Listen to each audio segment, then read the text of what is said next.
ಆದರೆ ಹೊಸದಾಗಿ ಹಳೆ 2015-16ರಲ್ಲಿ ಎನ್ಯುಮರೇಷನ್ ಆಗಿರೋದ್ರಿಂದ ಹೊಸ ಎನ್ಯುಮರೇಷನ್ ಆಗಬೇಕು ಅಂತಕ್ಕಂಥದ್ದು ಅವರ ಅಭಿಪ್ರಾಯ. ನಾವು ಕೂಡ ಒಪ್ಕೊಂಡಿದ್ದೀವಿ. ಅದನ್ನು ಇನ್ನೊಂದು ಒಬ್ಬರು ಈಗ ಹೇಗೆ ನಾವು ಎಳ್ದು ಸರ್ವೆ ಮಾಡಿಸ್ತಾ ಇದ್ದೀವಿ, ಅದೇ ರೀತಿ ಇನ್ನೊಂದು ನಂಬರ್ಗೋಸ್ಕರ ಎನ್ಯುಮರೇಷನ್ ಮಾಡಿಸ್ತಕ್ಕಂಥದ್ದು. ಸರ್ವೆ ಆದಷ್ಟು ಜಾಗ್ರತೆ. ಈಗ 60 ದಿನನ 70 ದಿನನ 90 ದಿನದೊಳಗಡೆ ಸರ್ವೆ ಆಗ್ಬೇಕು ಕಂಪ್ಲೀಟ್. ಅಷ್ಟೊಳಗಡೆ ರಿಪೋರ್ಟ್ ಎಲ್ಲ ಕೊಟ್ಬಿಡ್ಬೇಕು. ಸೊ ಇದು ಒಂದು ಚರ್ಚೆಯಾಗಿ ತೀರ್ಮಾನ ಆಗಿದೆ.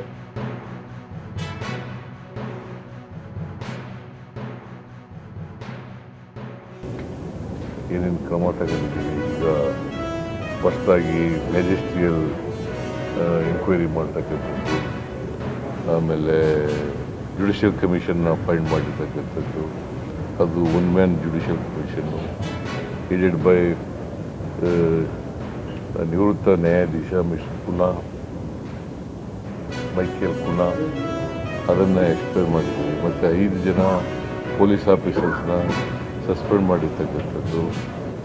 ಆಮೇಲೆ ಇಂಟೆಲಿಜೆನ್ಸ್ನವ್ರನ್ನ ಇಂಟೆಲಿಜೆನ್ಸ್ ಹೆಡ್ಡನ್ನು ಟ್ರಾನ್ಸ್ಫರ್ ಮಾಡಿರ್ತಕ್ಕಂಥದ್ದು. ಆಮೇಲೆ ಪೊಲಿಟಿಕಲ್ ಸೆಕ್ರೆಟರಿ ರಿಲೀವ್ ಮಾಡಿರ್ತಕ್ಕಂಥದ್ದು. ಇದನ್ನೆಲ್ಲ ಎಕ್ಸ್ಪ್ಲೈನ್ ಮಾಡಿದ್ದೀವಿ. ಈ ಘಟನೆ ಬಗ್ಗೆ ಮಾತಾಡಲೇಬಾರದು. ಯಾಕಂತಂದರೆ ನಾವು ಒನ್ ಮ್ಯಾನ್ ಕಮಿಷನನ್ನು ಅಪಾಯಿಂಟ್ ಮಾಡಿದ್ದೀವಿ. ಅಲ್ಲಿ ಏನು ವರದಿ ಬರ್ತದೆ ನೋಡ್ಕೊಂಡು ಆ ವರದಿನಲ್ಲಿ ಯಾರು ತಪ್ಪಿತಸ್ಥರು ಅಂತ ಹೇಳ್ತಾರೆ ಅವ್ರ ಮೇಲೆ ಕಠಿಣವಾದಂಥ ಕ್ರಮ ತಗತ್ತೆ.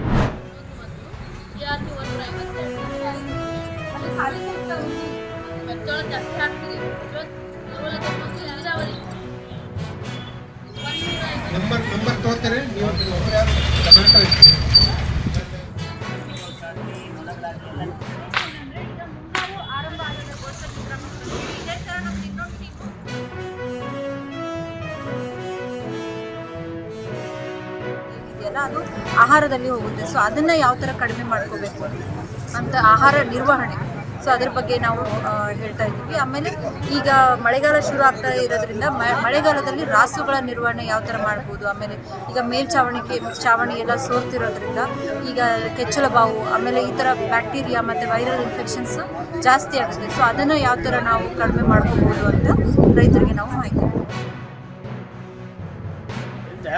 ನಾವು ಲಂಪಿ ಸ್ಕಿನ್ ಡಿಸೀಸ್ ಅಂತೀವಿ. ಇದು ಚರ್ಮಗಂಟು ರೋಗ. ಇದ್ರ ಬಗ್ಗೆ ಸುಮಾರು ರೈತರಿಗೆ ಮಾಹಿತಿ ಇರಲಿಲ್ಲ ರೀ. ಇದ್ರ ಬಗ್ಗೆ ಯಾವಾಗ ಲಸಿಕೆ ಹಾಕ್ಸ್ಬೇಕು ಅಂತ.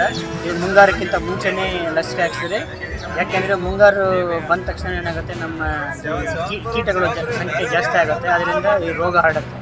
ಅದಕ್ಕೆ ನಮ್ಮ ರೈತರಿಗೆ ಗೊತ್ತಿರಲಿಲ್ಲ. ಇದ್ರ ಬಗ್ಗೆ ಮಾಹಿತಿ ಆಗಲಿ ಮತ್ತು ಇದು ಲೀಫ್ಲೆಟ್ ಇನ್ಫಾರ್ಮೇಷನ್ ಬುಲೆಟಿನ್ ಅಂತೀವಿ, ಅದನ್ನು ಕೊಟ್ಟಿದೆ. ರೈತರಿಗೆ ಭಾಳಷ್ಟು ಅನುಕೂಲ ಆಗಿದೆ.